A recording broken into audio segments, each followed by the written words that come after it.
So, అంటే ఈ waiting పీరియడ్‌లో ఎప్పుడు గూడా you never lose the confidence or like that balance?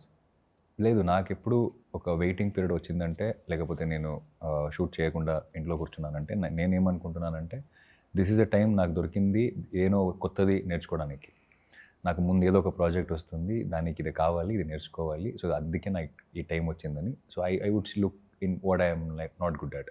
Let's say okay. Gymnastics అయినా, డాన్సెస్ అయినా, హార్స్ రైడింగ్ అయినా ఇలాంటివి చాలా ఇలా గ్యాప్‌లు వచ్చినప్పుడే నేను వెళ్ళి అది ఫినిష్ హుహుహు. చేసుకొని వచ్చాను అలా. యాహ్! అంటే getting your self better is అది నెవర్ అంటే ఎండింగ్ మీరు ప్రాసెస్ అది. కూర్చొని సెల్ఫ్ డౌట్ వస్తదండి. అప్పుడు ఏమవుతది, మన సర్కిల్ చాలా ఇంపార్టెంట్ అవుతది. మన చుట్టుపక్కల ఎంత మనుషులున్నారు, how are our friends, teacher like నాకు నా టీచర్ ఉన్నారు, నా ఫ్రెండ్స్ ఉన్నారు. అండ్ అంటే she is also in the industry. Usha ma'am అని she is also in the industry from past 35 years. Okay. She knows part and parcel of the industry. Like she tells me certain things. ఇది ఉంటాయి. Actor లైఫ్‌లో ఇది ఉంటాయి. And waiting చెప్పాను కదా! Waiting is part of acting అని. So, wait చేయాల్సొస్తది.